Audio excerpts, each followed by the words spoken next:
তপশিলি মোর্চার রাজ্য নেতা ত্রিদীপ ঢালির বাবা ত্রিলোকেশ ঢালিকে গুলি করবার প্রতিবাদে ব্যারাকপুর বিজেপি সাংগঠনিক জেলার তপশিলি মোর্চার প্রেসিডেন্ট বিধান রং এবং ভারতীয় জনতা পার্টির মণ্ডল একের সভাপতি গোবিন্দ ঘোষের উদ্যোগে ব্যারাকপুর বোরতলার মোড়ে আয়োজিত হল পথ অবরোধ কর্মসূচি। আজ ব্যারাকপুর আয়োজিত কর্মসূচিতে উপস্থিত ছিলেন বিশিষ্ট আইনজীবী তথা বিজেপির মুখপাত্র কৌস্তব বাগচি সহ ভারতীয় জনতা পার্টির অন্যান্য কর্মী ও নেতা সমর্থকরা।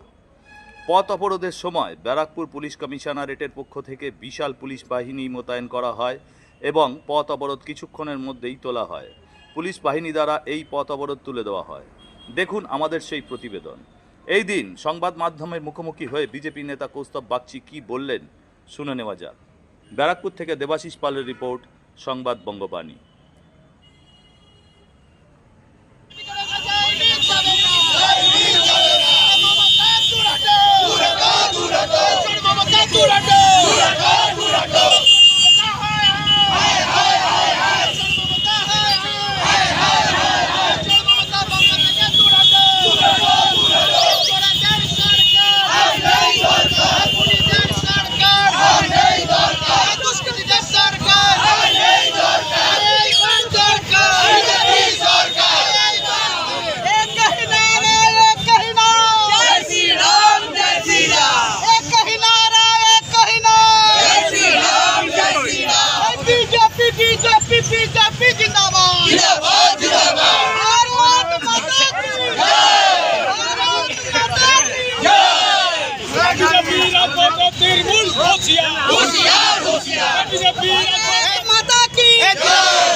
ত্রিলোকেশ ঢালি আমাদের ভারতীয় জনতা পার্টির নেতা, তাকে দিনে দুপুরে গুলিবিদ্ধ করা হয়েছে। আমরা বলছি প্রশাসনহীন অবস্থার বিরুদ্ধে আমরা আজকে রাস্তায়। সাগরে আপনারা জানেন দক্ষিণ চব্বিশ পরগনার সাগর বিধানসভার অন্তর্গত এই যে ঘটনা ঘটেছে, এটাই কতটা প্রশাসনহীন একটা রাজ্য চলছে। মমতা বন্দ্যোপাধ্যায় তার বিদায় লগ্নে দাঁত নখ বার করে ফেলেছে। ভারতীয় জনতা পার্টির কর্মী সমর্থকদের যখন তিনি কোনোভাবেই দমাতে পারছেন, তিনি যখন বুঝতে পারছেন রাজ্যে বিদায় তার আসন্ন, রাজ্য জুড়ে যেভাবে এসআইআরে যে অনুপ্রবেশকারীদের নাম, অবৈধ ভোটারদের নাম বাদ গেছে, মমতা বন্দ্যোপাধ্যায় আশঙ্কিত। সেই জায়গা থেকে একটা ভয়ের বাতাবরণ সঞ্চার করার জন্য আজকে তৃণমূল কংগ্রেসে হিংসার রাজনীতিতে পথে নেমেছে। আজকে আমাদের এসসি মোর্চার সভাপতি বিধান রঙের নেতৃত্বে, আমাদের জেলা সভাপতি মাননীয় বিধান রং এসসি মোর্চা তার নেতৃত্বে, এখানে যুব মোর্চার সভাপতি বিশাল জয়সওয়াল সহ অন্যান্য মহিলা মোর্চার নেতৃত্ব সহ আমাদের পার্টির সমস্ত কর্মীবৃন্দরা তারা আজকে মাঠে নেমেছে। আমরা এই ঘটনার প্রতিবাদ করছি। তৃণমূল প্রশাসন যেন এটা না ভাবে যে ভারতীয় জনতা পার্টির কোনো কর্মী সমর্থককে তারা মেরে পার পাবে। আমাদের একজন কর্মী সমর্থক থেকে হাত পড়লে আমরা এইভাবেই রাস্তায় নামবো, এইভাবেই অবরোধ করব, এইভাবেই সরকারকে ব্যতিব্যস্ত করব। আমরা এই প্রশাসনহীন অবস্থার বিরুদ্ধে মানুষকে জাগরুক করতে চাই। অবরোধ আমরা চলবে। এখন অবরোধ তো কোনো নির্দিষ্ট সময়ের ব্যাপার নয়, অবরোধ চলবে। পুলিশ প্রশাসনকে ঠিক করতে হবে, তারা প্রশাসনই নেই, প্রশাসনের হয়ে তারা তাবেদারি করতে চায়, দালালি করতে চায়, না সুষ্ঠু প্রশাসন চালানোর ক্ষেত্রে তাদের যা ভূমিকা তারা সেটা পালন করতে চায়। এসআইআর নিয়ে বললেন মুখ্যমন্ত্রী এসআইআর জন্য ধর্ণা দিচ্ছেন ধর্মতলায়, অনেক তো কালকে তুলে দিয়েছে। বিজেপির পরিবর্তন যাত্রাটা চলছিল বলে নাটক করার জন্য একটা ধর্ণা মঞ্চ করেছেন। উনি জানেন সব করে কিছু লাভ নেই। সুপ্রিম কোর্ট কালকে গেছিলেন, সুপ্রিম কোর্ট জল জুতো মেরে তাড়িয়ে দিয়েছে, কোনো কথা শোনেন। বলেছে সুপ্রিম কোর্টে আর কোনো খেয়ে দেয়ে কাজ নেই। এখন মমতা বন্দ্যোপাধ্যায় দিশাহীন হয়ে গেছে, ধর্ণা তোলার কোনো রাস্তা নেই।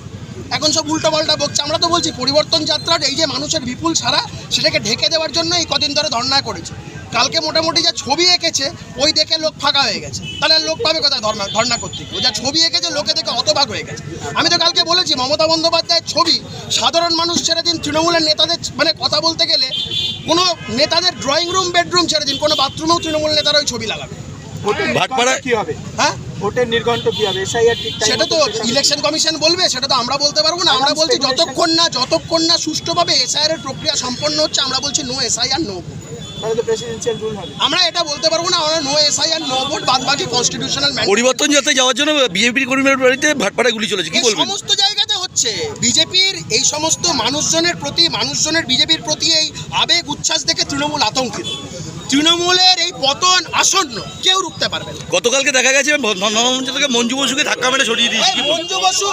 মঞ্জু বসু তৃণমূলের একজন বিধায়ক, দীর্ঘদিনের বিধায়ক।